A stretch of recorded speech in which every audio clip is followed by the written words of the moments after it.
الحمدللہ رب العالمین والصلاة والسلام علی سید الانبیاء والمرسلین قال اللہ تعالی وتبارک فی القرآن المجید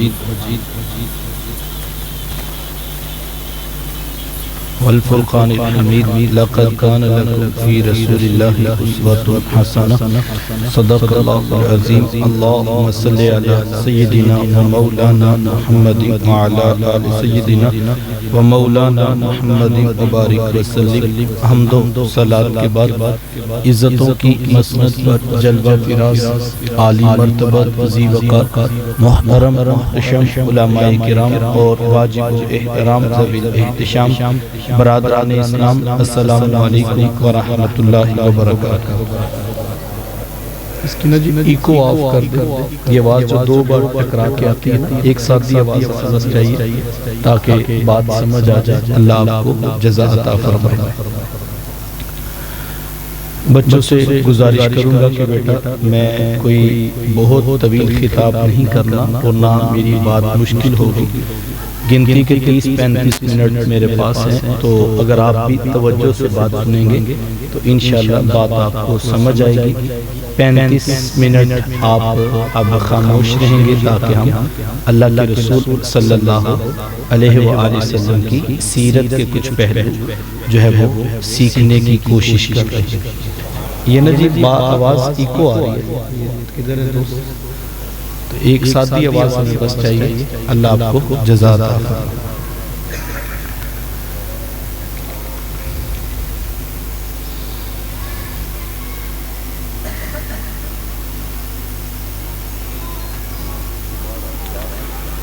یقیناً حضور علیہ السلام کا ذکر اہل ایمان کے لیے باعث تسکین ہے۔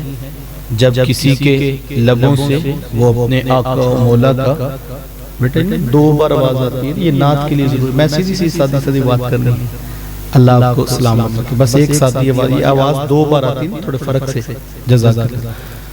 تو ابھی بھی نہیں آئی صحیح، تو اس حوالے سے ایک ساتھ یہ آواز بالکل ایک آواز آئے، جیسے میں ایسے بولتا ہوں آپ کو ایک ہی آواز آتی ہے، اس کے بھی آئے۔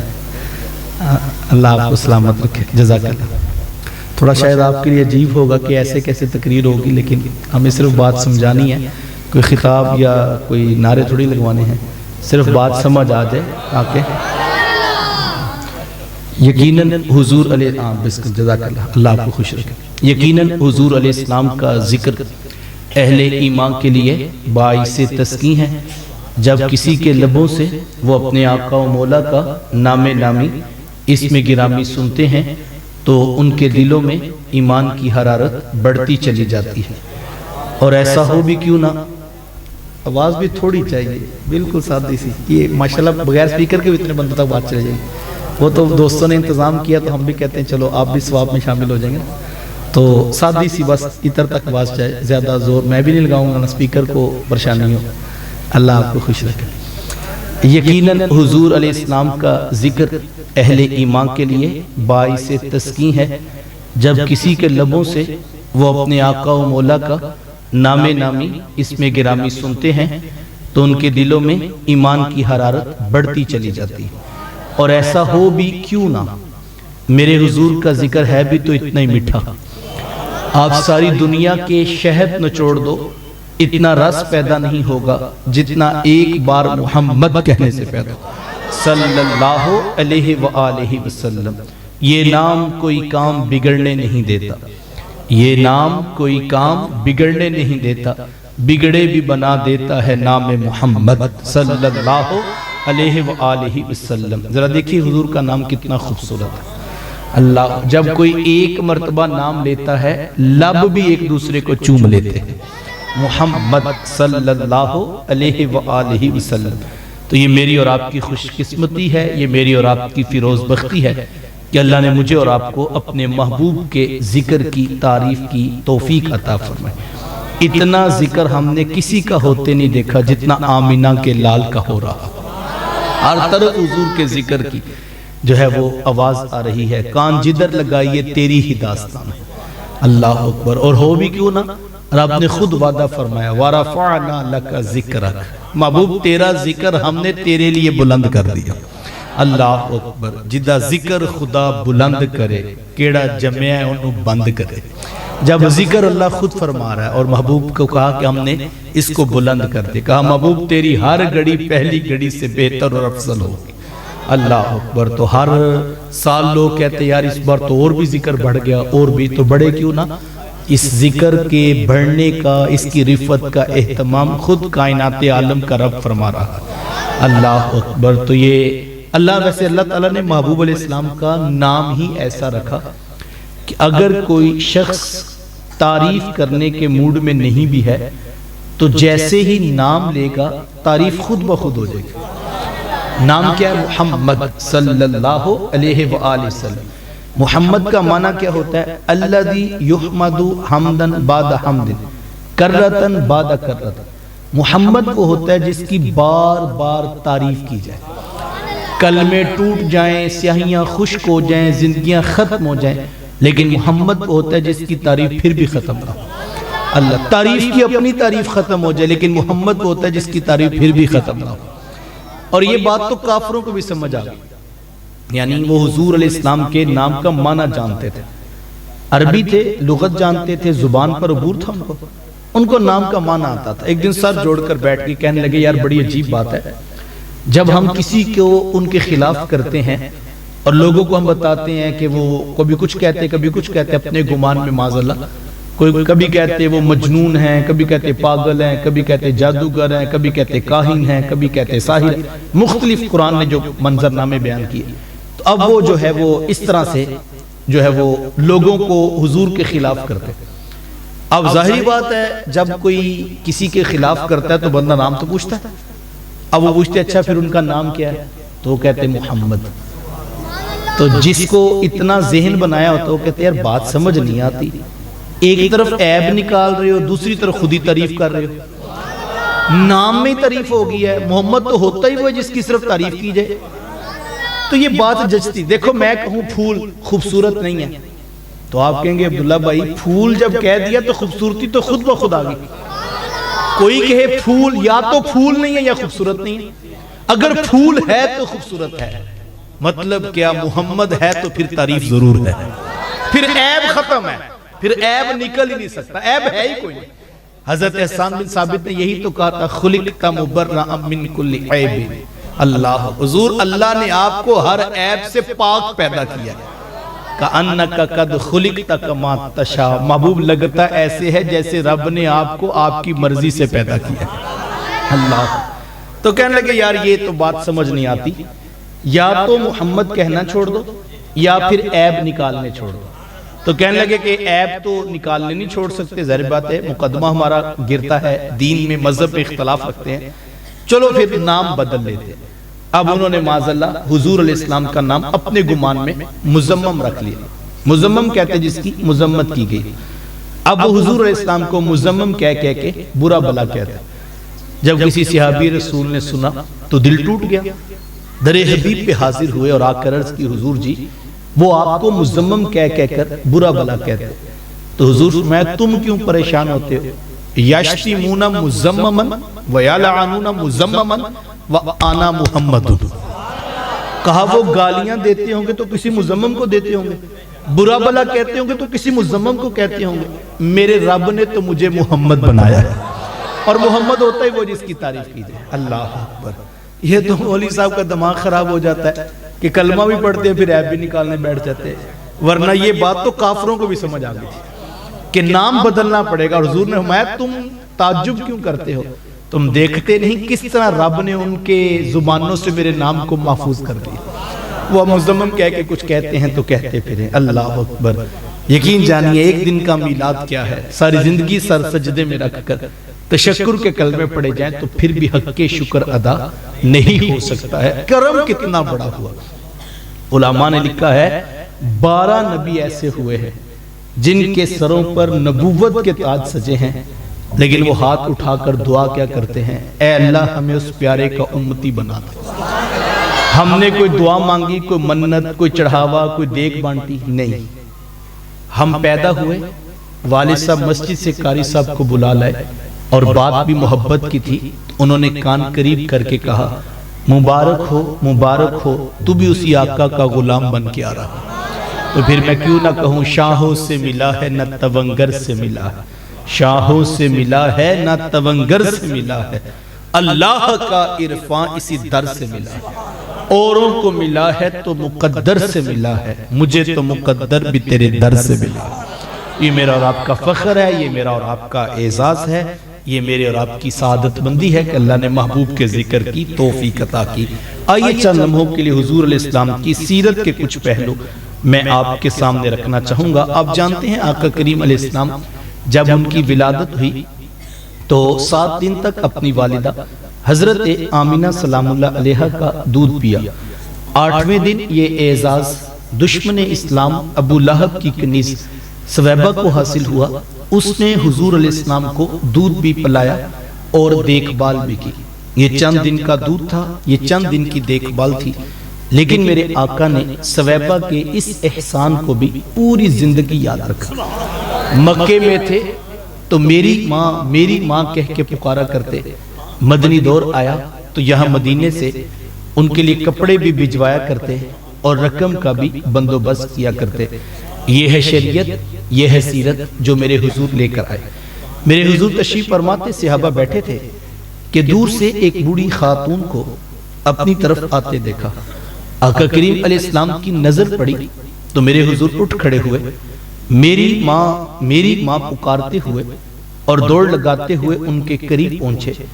پھر کندھوں سے وہ چادر اتار کر نیچے زمین پر بچھا دی جسے میں اور آپ کائنات کا قیمتی اثاثہ سمجھتے ہیں. اپنی والدہ کو اس چادر کے اوپر بٹھایا, کان لگا کر گھنٹوں ان کی باتیں سنی, اور جب وہ بوڑھی خاتون خود اٹھ کر واپس جانے لگی تو کسی نے راوی سے پوچھ لیا یہ آنے والی خوش قسمت خاتون کون تھی کہ حضور علیہ السلام نے کندھوں کی چادر ان کے قدموں کے نیچے بچھا دی. تو بتانے والے نے بتایا کہ تمہیں نہیں پتہ لگا, یہی تو حضور علیہ السلام کی رضائی والدہ حضرت حلیمہ سعدیہ سلام اللہ علیہ. سگی ماں تو سگی ماں ہے, میرے حضور علیہ السلام نے تو دودھ پلانے والی ماں کو بھی اتنی عزتیں عطا کی. بیٹیاں کیا ہوتی ہیں یہ زمانے کو میرے حضور علیہ السلام نے آ کر بتلایا. آپ جانتے ہیں آقا کریم علیہ السلام کی تشریف آوری سے قبل تاریخ عرب اٹھائیں, معاشرے کی حالت انتہائی دردناک تھی. جب کسی شخص کو یہ خبر دی جاتی کہ اس کے ہاں بیٹی نے جنم لیا ہے تو شرم سے اس کا منہ کالا ہو جاتا.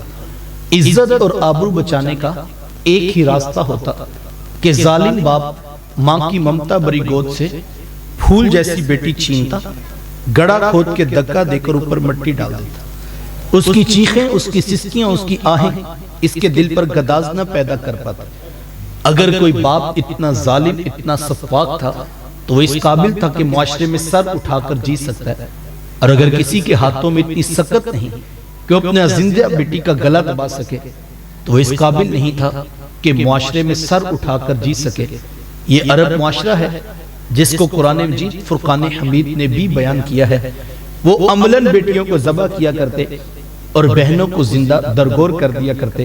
جس دور میں بیٹی ذبح کی جا رہی تھی, جب بہن زندہ درگور کر دی جاتی, میرے حضور اس دور میں کلمہ حق بلند کیا, بیٹیوں کو ذبح کرنے والوں سن لو, فاطمہ تو بدعت منی, میری فاطمہ تو میرے جگر کا بھی ٹکڑا ہے. یہ کلمہ محبت بھی ہے, یہ کلمہ جہاد بھی ہے. دیکھیں آج میں یا آپ اپنی بیٹی یا بہن کے لیے کوئی پیار بری بات کہیں, میں کہوں کہ میں اپنی بیٹی سے پیار کرتا ہوں تو آپ کو عجیب نہیں لگے گا, بلکہ آپ بھی سینے پہ ہاتھ رکھ کے کہیں گے الحمدللہ ہم بھی اپنی بیٹیوں سے پیار کرتے ہیں. بوڑھا باپ اپنی جھکی ہوئی کمر پہ اگر آج بوریاں لاد کر مزدوری کر رہا ہے تو وجہ کیا ہے؟ اس کے سینے میں بیٹی کا پیار ہے. جوان سال بھائی فیکٹریوں میں اوور ٹائم لگا رہے ہیں کہ ہم نے بہنوں کو عزت کے ساتھ بہنا ہے. بہنوں کی خاطر پردیس کاٹنا پڑے تو بھائی ملک چھوڑ کے باہر چلا جاتا ہے اور وہاں سے فون کر کے کہتا ہے ماں تو پریشان نہیں ہونا, اگلے مہینے میں بہن کی جہیز کی فریج کے پیسے بھی بھیجوں گا. یار یہ تو ذبح کرتا تھا, یہ تو گڑا کھود کے دفن کر کے جان چھڑا لیتے تھے. یہ آج مزدوریاں کر کے خوش ہے، جب بہن کو رخصت کرنے لگتے ہیں تو بھائیوں کی آنکھوں میں آنسو ٹپک رہے ہوتے ہیں اور غش کھا کے نیچے گر جاتے ہیں کہ ہم سے بہنوں کی جدائی کا منظر دیکھا نہیں جاتا، یار یہ تو ذبح کرتے تھے، یہ تو گڑھے کھود کے دفن کر دیتے تھے۔ مجھے دل پہ ہاتھ رکھ کے بتائیے ان کے سینے میں یوں کوٹ کوٹ کر پیار کس نے بھر دیا؟ جواب ایک ہی ملے گا، یہ فیض ہے آمینہ کے لال کا، یہ فیض ہے میلاد والے آقا کا، جنہوں نے کٹتی بیٹیوں کو عزت عطا کی، ذبح ہوتی ہوئی بہنوں کو زندگی کی بہاریں عطا فرمائی۔ آقا کریم علیہ السلام ایک دن گھر تشریف لائے تو ام المومنین حضرت سیدہ عائشہ صدیقہ رضی اللہ تعالی عنہ عرض کرتی ہیں کہ حضور آج بڑا عجیب واقعہ ہوا۔ حضور میں عائشہ آج کیا ہوا؟ عرض کی حضور ایک حبشیہ نیاد عورت آئی اور اس نے دروازے پر آ کر صدا لگائی، میں نے گھر میں تلاش کیا کہ کوئی چیز مل جائے تاکہ میں سائل کو صدقہ کر دوں۔ تلاشی بسیار کے بعد مجھے صرف ایک کھجور ملی اور میں اس کو وہی صدقہ کر دیا۔ حضور اس نے اس کھجور کے 2 ٹکڑے کیے، ایک دائیں جانب والی بیٹی کو کھلا دیا، ایک بائیں جانب والی بیٹی کو کھلا دیا۔ حضور جی ماں خود بھی بھوکی تھی، اس کا اپنا پیٹ کمر سے لگا ہوا تھا، لیکن اس نے خود کچھ نہیں کھایا اور سب کچھ اپنی بیٹیوں کو کھلا دیا۔ یہ کہتے کہتے ام المومنین آپ دیدہ ہو گئی، آنکھوں میں آنسو آ گئے۔ تو حضور میں سنو عائشہ، اگر کل قیامت کے دن ان بچیوں کی ماں کو جہنم میں جانے کا حکم ہو گیا تو یہی بیٹیاں درمیان میں آڑ بن کے کھڑی ہو جائیں گی، مالک ہم تو اپنی ماں کو جہنم میں نہیں جانے دیں گے، اللہ ان بچیوں کی سفارش قبول کر کے ان کی ماں کو جنت عطا کرے گا۔ کہاں بیٹیاں باعث شرم و ننگوار سمجھی جاتی تھی، کہاں بیٹیاں ہی دخول جنت کا سبب قرار پائیں۔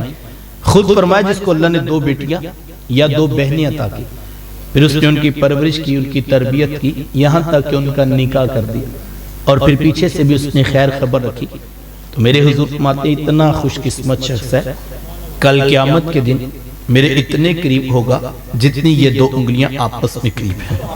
یہ اعزاز، یہ تکریم کس کو ملے گی؟ جس نے بیٹیوں سے وفا کی ہوگی۔ بہنیں کیا ہوتی ہیں یہ زمانے کو میرے حضور علیہ السلام نے آ کر بتلایا۔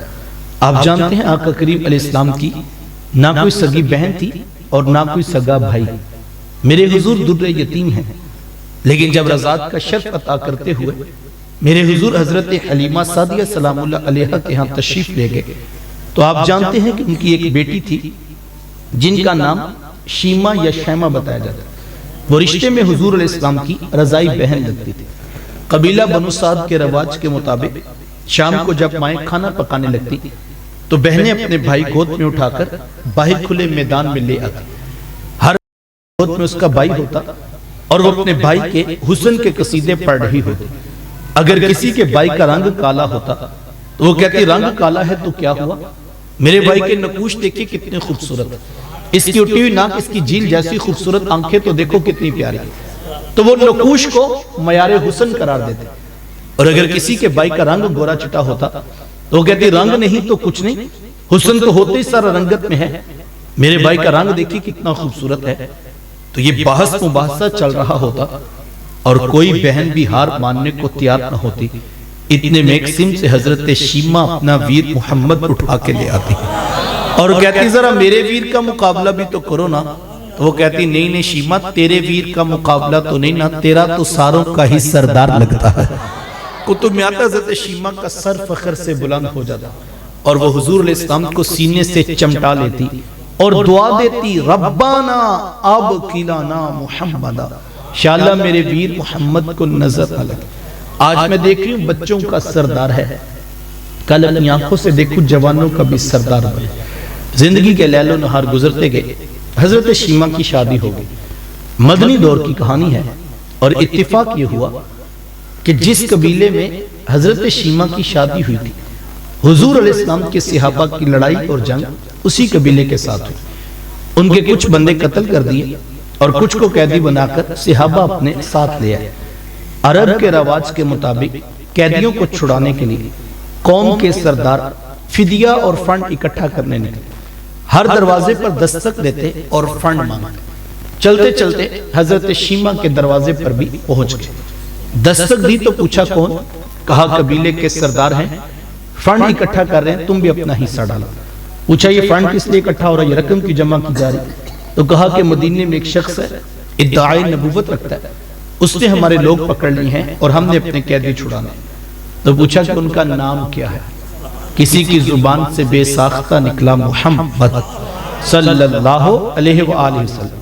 ایک عرصے کے بعد حضور علیہ السلام کا نام سنا تھا، آنکھوں میں آنسو آ گئے۔ کہا انہوں نے تمہارے بندے پکڑے؟ کہا ہاں انہوں نے ہمارے لوگ پکڑے۔ کہا پھر فنڈ اکٹھا کرنا چھوڑو، صرف مجھے ساتھ لے چلو۔ کہا تم کیا کرو گی؟ کہا تمہارے قیدی چھڑا کے لاؤ۔ کہا تم ان کو جانتی ہو؟ کہا ہاں ہاں، تمہیں نہیں پتا وہ میرے بچپن کے ویر اور بھائی لگتے ہیں، میں تمہارے قیدی چھڑا کے دکھاؤں۔ حضرت شیمہ قبیلے کے سرداروں کو ساتھ لیا اور حضور علیہ السلام کے خیمہ نوری کی طرف سفر شروع کیا۔ یہ وہ وقت تھا جب ادب کی آیات نازل ہو چکی ہے، خبردار میرے رسول کی آواز سے آواز کی اونچی نہ کر، ورنہ زندگی کی ساری کمائی غارت کر دوں۔ صحابہ ننگی تلواروں سے در حبیب پہ پہرا دے رہے۔ حضرت شیمہ اس خیال سے کہ میں تو اپنے بھائی کو ملنے جا رہی ہوں، جب آگے بڑھنا چاہا تو پہرے داروں نے تلواریں سونت دی۔ رک جا دیہاتی عورت، جانتی نہیں آگے کوچہ حبیب ہے، آگے تو بغیر اجازت کے جبریل نہیں جا سکتے، تو کون؟ روایت میں آتا ہے جب راستہ روک دیا گیا، تلواریں سونت دی گئیں، تو حضرت شیمہ نے یوں ہاتھ سے تلوار کو جھٹک کے کہا خلو سبیلی وعلمو انا اخت النبی، کہا میری راہیں چھوڑ دو، جانتے نہیں میں تمہارے نبی کی ہی باجی اور بہن لگتی ہوں۔ یہ آواز کانوں میں پڑی، صحابہ کی آنکھوں پر پلکوں کی چلمنے آ گئی، نگاہیں نیچی کر لی، تلواریں پیچھے ہٹا دی۔ حضرت شیمہ پورے پروٹوکول سے حضور علیہ السلام کے خیمہ نوری میں داخل ہوئی۔ میرے حضور جب دور سے بہن کو آتے دیکھا، حضور اٹھ کر استقبال کیا، مرحبا خوش آمدید پیش کرتے ہوئے فرمایا میری بہن آج کدھر کو آنا ہوا؟ عرض کی حضور آپ کے بندوں نے ہمارے کچھ لوگ پکڑ لیے ہیں، میں ان قیدیوں کو چھڑانے کے لیے آئی ہوں۔ سنو بھائیو، اللہ کے رسول نے کیا ارشاد فرمایا؟ حضور میں میری بہن تو نے آنے کی زحمت کیوں گوارا کی؟ تو گھر بیٹھے بھی پیغام بھیج دیتی، میں محمد تیرے کہنے ساروں کو چھوڑ دیتا۔ زمانے کو عملاً بتایا دروازے پر بہن کا آنا کتنا معتبر۔ توجہ چاہوں گا، جس دور میں بیٹی ذبح کی جا رہی تھی، جب بہن زندہ درگور کر دی جاتی، جب ماں جیسا رشتہ بھی منڈیوں اور بازاروں میں بک جاتا، اس دور میں بیوی کی کیا حیثیت ہوگی؟ جبکہ آج کے اس تہذیب یافتہ دور میں بھی کچھ لوگ بیوی کو پاؤں کا جوتا خیال کرتے ہیں۔ یہ زمانہ جاہلیت کی باتیں ہیں۔ آقا کریم علیہ السلام نے ازواج مطہرات کے ساتھ جو حسن سلوک کی داستانیں رقم کی ہیں، زمانہ ان کی مثال نہیں لا سکتا۔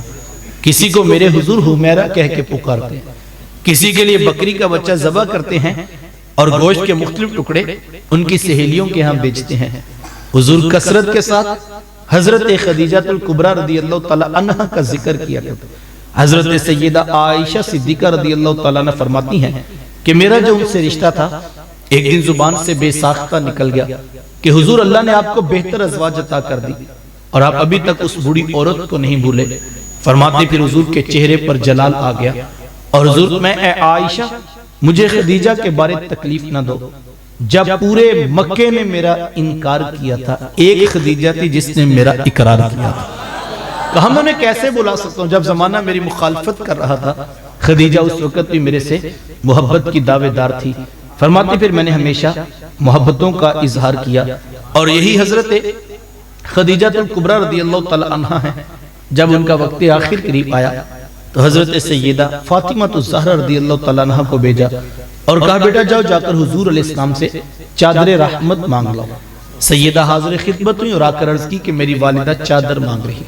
آقا کریم علیہ السلام نے چادر بھی اتار کر پیش کر دی اور ساتھ فرمایا بیٹا اپنی والدہ سے پوچھو یہ چادر کیا کرنی ہے۔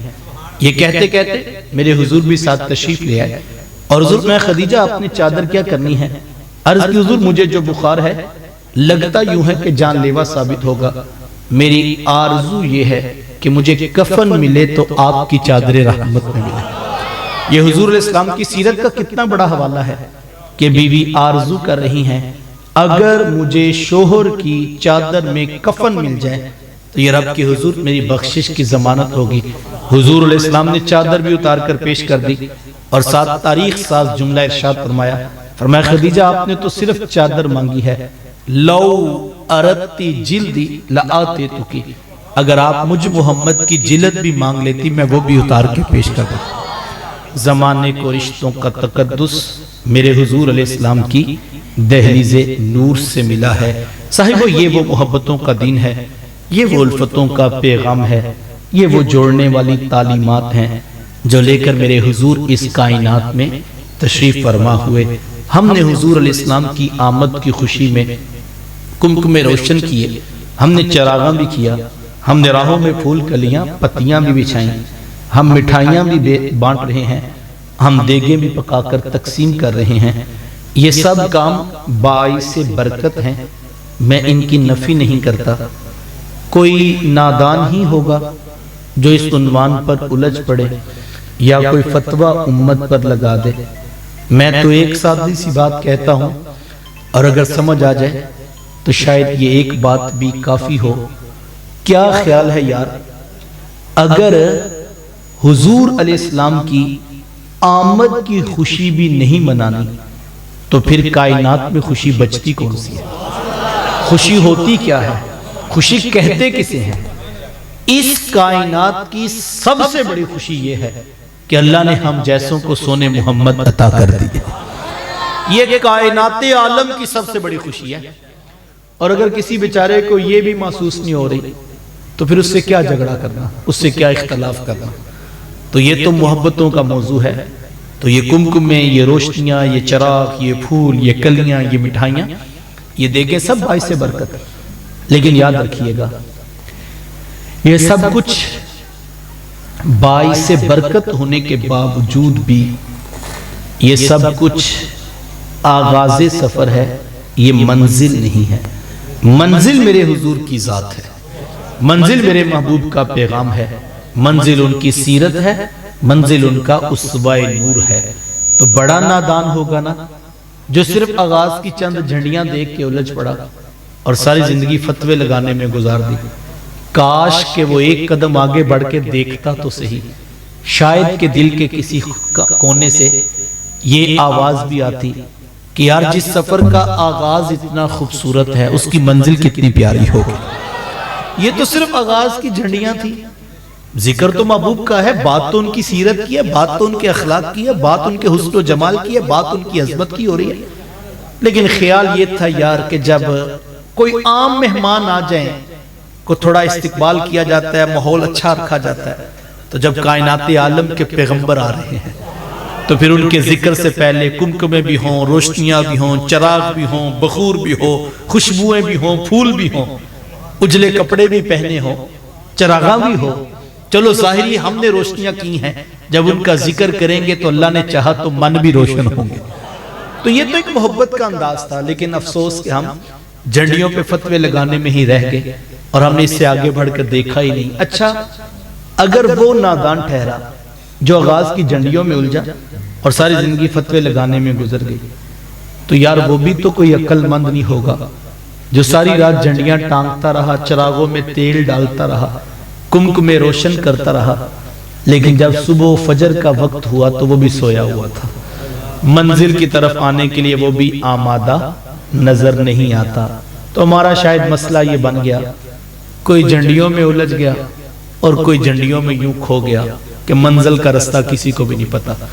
یاد رکھنا جوانوں، منزلیں نہ الجھنے سے ملتی ہیں نہ یوں کھو جانے سے ملتی ہیں، منزلیں تو دم دم یار کے ذکر سے ملتی ہیں۔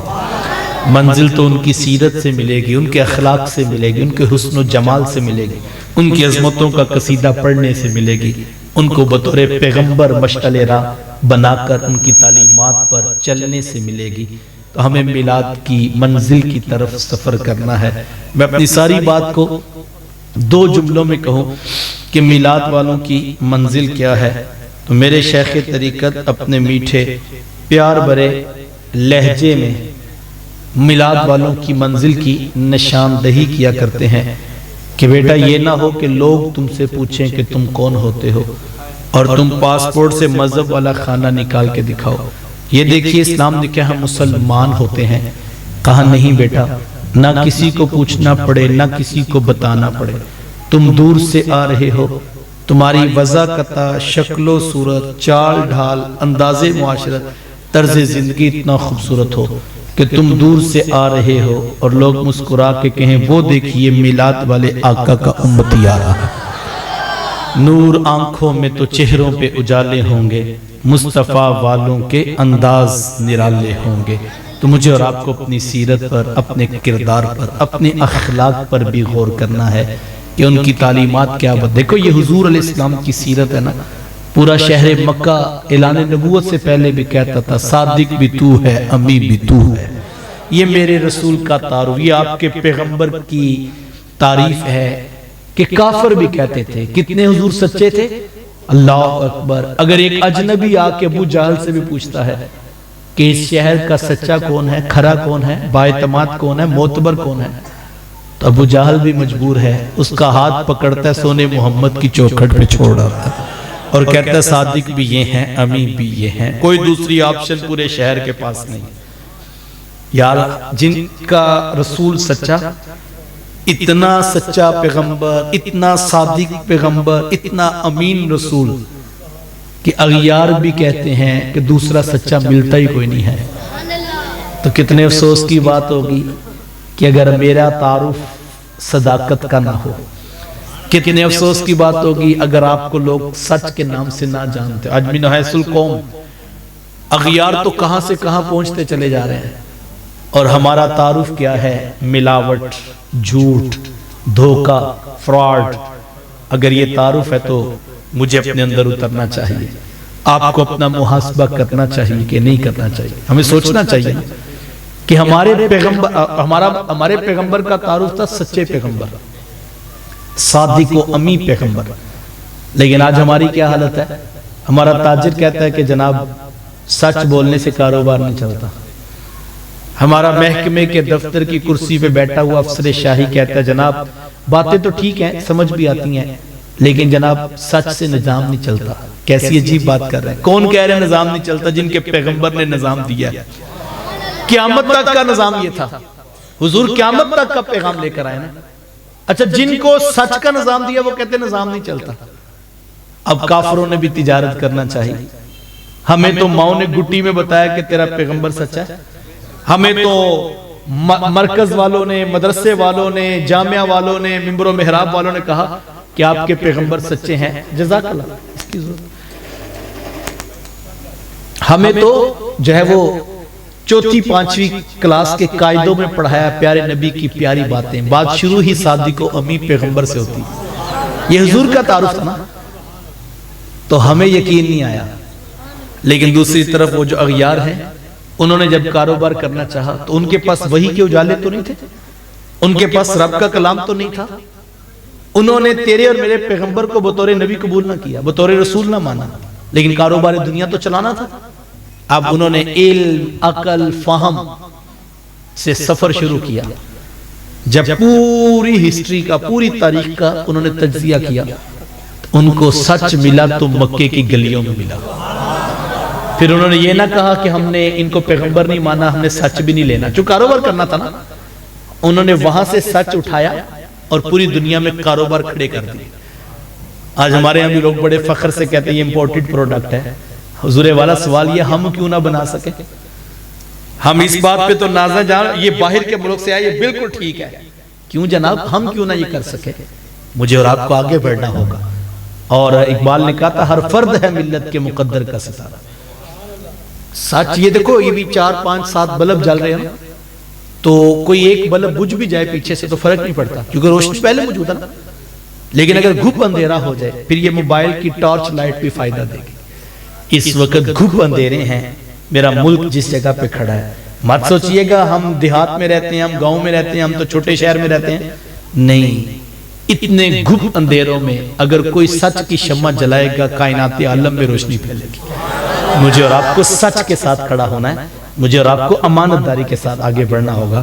ہر فرد ہے ملت کے مقدر کا ستارہ، مجھے اور آپ کو اپنے حصے کی شمع روشنی کرنا ہوگی، شمع روشن کرنا ہوگی تاکہ کائنات عالم میں رسول اللہ صلی اللہ علیہ وآلہ وسلم کی تعلیمات کا چراغاں ہو۔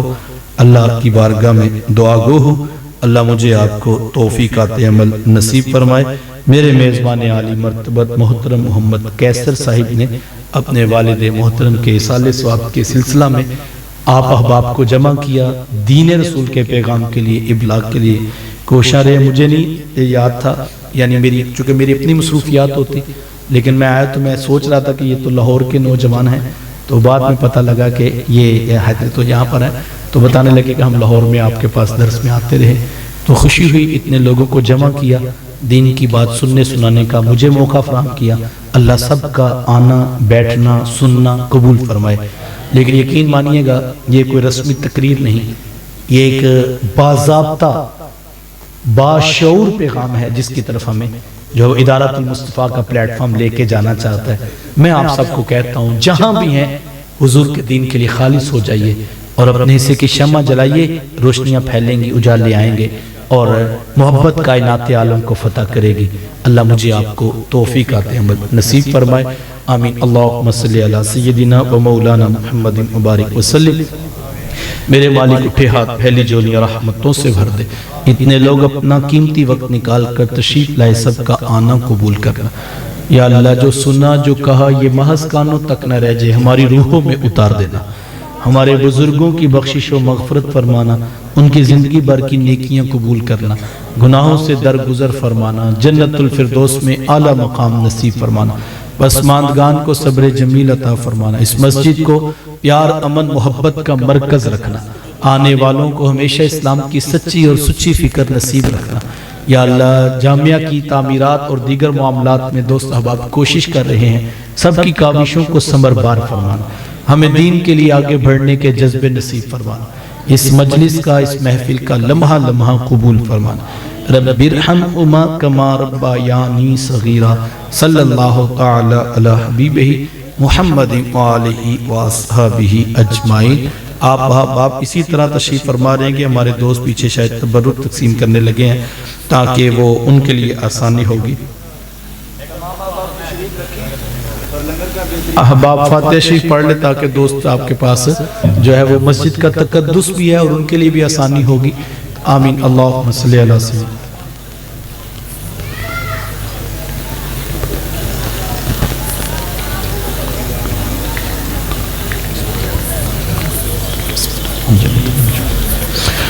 آمین۔ اللہم صلی علی سیدنا و مولانا محمد مبارک وسلم۔ یا اللہ بار دیگر تیری بارگاہ میں دعا ہے ہمارے بزرگوں کی بخشش و مغفرت فرمانا، ان کی زندگی بھر کی نیکیاں قبول فرمانا، گناہوں سے درگزر فرما کے جنت الفردوس میں اعلیٰ مقام نصیب فرما۔ کتاب رحمت قرآن مجید کی جو تلاوت کی گئی یا اللہ اس کا اجر و ثواب ان کو نصیب فرمانا۔ یا اللہ قبر کو بکائے نور خوشبودار منور وسیع اور کشادہ فرمانا، مدرسہ کی تعمیر اس کی ترقی کے لیے دوست احباب کوشاں ہیں، سب کو جزائے جزیل عطا فرمانا۔ ملک پاکستان میں جو معیشت کا اس وقت بحران ہے یا اللہ جمال رحمت کا نور نصیب فرما۔ یا اللہ تو ہی طاقت عطا کرتا ہے، اس وقت غزہ کے اندر جو صورتحال ہے، زمین کے اوپر آسمان کے نیچے تیرے علاوہ ان کا کوئی سہارا نہیں۔ یا اللہ ان دکھیوں کی مدد کرنا، یا اللہ ان دکھیوں کی مدد فرمانا، ہمیں اپنے عقائد نظریات اعمال کو دین کی مطابقت میں لانے کی توفیق دینا۔ رب ارحمہما کما ربیانی صغیرا، صلی اللہ تعالی علی حبیبہ محمد وآلہ واصحابہ اجمعین۔